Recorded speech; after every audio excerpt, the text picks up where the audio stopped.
Hi everyone, welcome again to MEQ Academy's Social Emotional Learning Activity for Classroom. I am Chetna Singh, I'm your kids and parents life coach.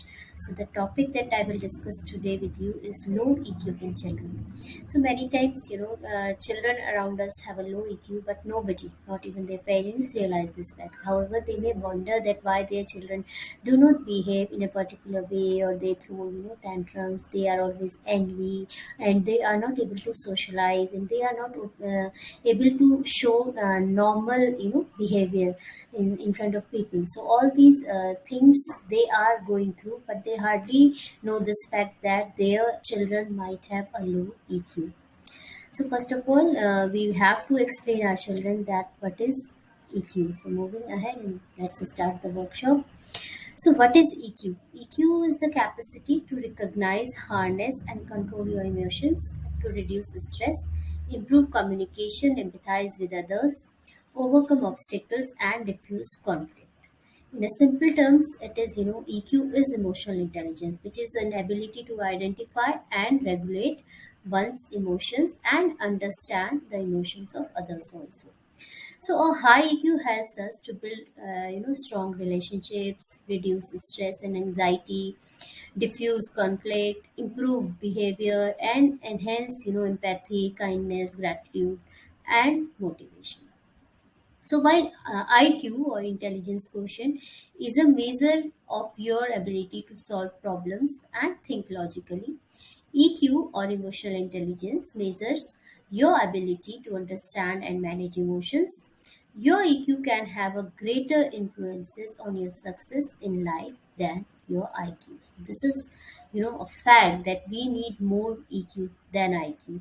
And several psychologists have conducted research showing that EQ is more significant than IQ, and that teachers and parents should collaborate to help children acquire EQ. Okay, so today we will know what are the common signs among children who have, low EQ. So common signs of low EQ in a child. A low EQ in children can be easily detected by their behavior. However, one must know that a low EQ does not make a person bad. Okay, this is just a myth if we say that if you have a low EQ, you are a bad person.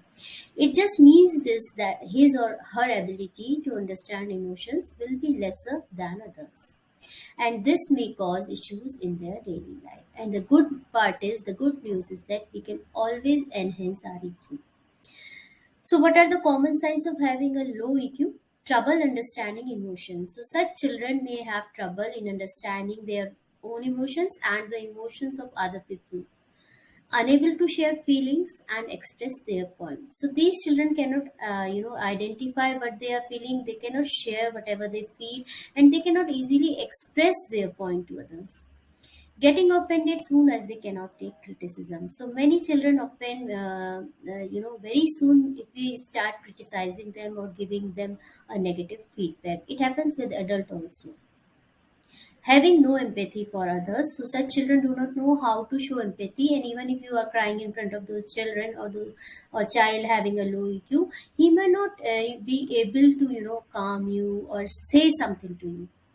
Having a fixed mindset. So such children who have low EQ will show a fixed mindset, and every time when they are facing any challenges, they may say that, okay, I cannot do it, I cannot try this thing because this is very tough and this is very new to me, so I won't try it.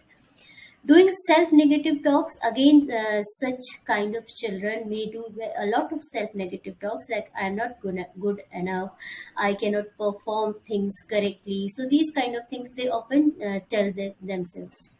Lack of motivation has been seen in such children. Pessimistic approach towards issues and challenging situations. So, but whenever something bad happens or something challenging happens in their life, they always have that pessimistic approach, and they are very negative at that point, and they always talk that this thing is bad, and very bad is going to happen in my life, and all these things they start saying or thinking.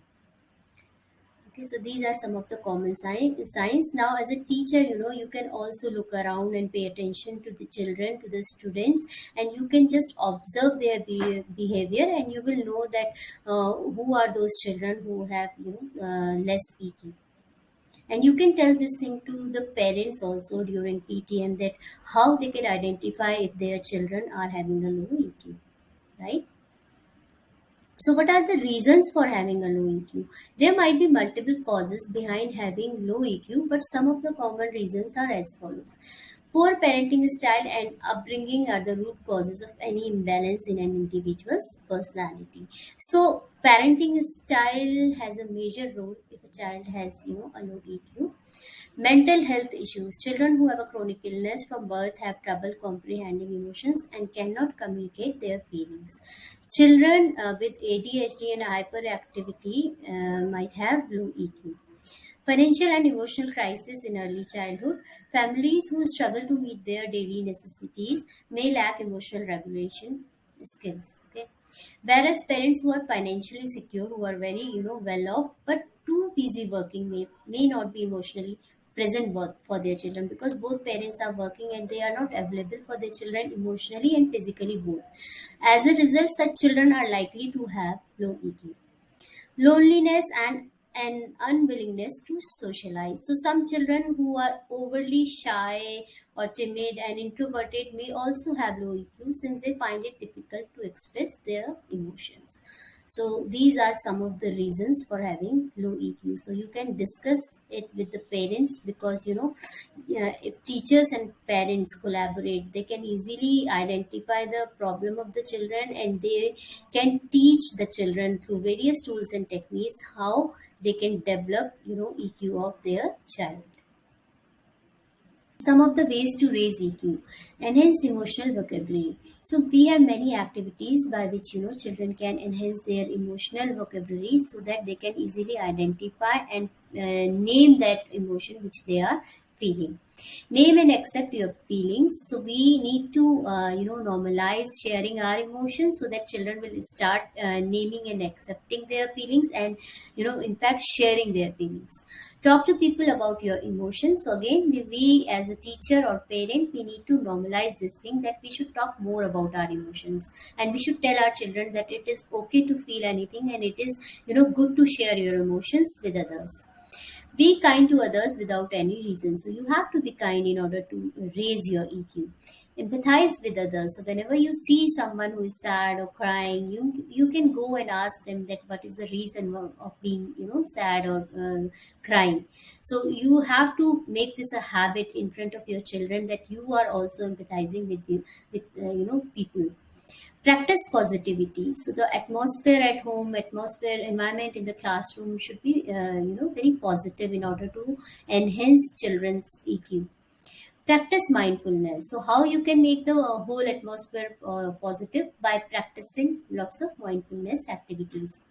Count your blessings and be grateful to everyone around you. So as a parent or teacher, if you are doing these practices again and again, like you are grateful to, grateful for the things you have, you are always telling your children, your students, that follow this thing, that you pay gratitude to Lord also, and you pay gratitude to everyone who is responsible for the good life that you are having, then they will follow your path, and they will also start feeling grateful for the little things that they have. Write emotion journals. So this is also a good way to track your emotions. So what you are feeling since morning, and what all those emotions that came and went. Then you can also discuss children that how important it is to make emotion journals. Say affirmations. So affirmations always helps us in getting what we want in our life and making us feel positive, if only we believe in all those affirmations. So start practicing affirmation. Ask your students to write affirmations daily. Be creative and opt for some hobbies. So sometimes children do not have, and these days we have seen that children are always busy in their mobile or laptop or video games. So they are less creative as compared to the last few generation. So ask them to be creative and opt for some hobbies. They can also make something. They can do drawing, painting, and many other craft activities. Hang out with friends. So fun is very important element to stay happy in your life. So hanging out with friends, talking more to the friends, and making new friend will also help you develop your EQ. Make new friends, introspect your thoughts, feelings, and behavior. So whatever you think becomes your reality. So you always have to, think positive. You always have to keep a track of your thoughts and feelings and behavior.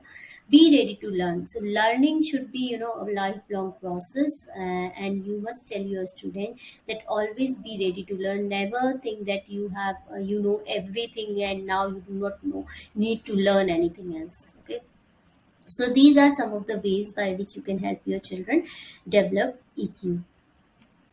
So we come to the reflection part. You can ask the children, what did you learn today? How was the session? And what action steps would they take to develop their EQ? So these are some of the questions you can share and discuss with your students. So we have many other activities by which they can raise their EQ. And if you want more activities, you can, write to us. You can also call us. You can write email to us. This is our email ID. You can visit our website where you will come to know that what else we do. This is our YouTube channel. Please subscribe to get more SEL video. Till then, goodbye. Have a good day.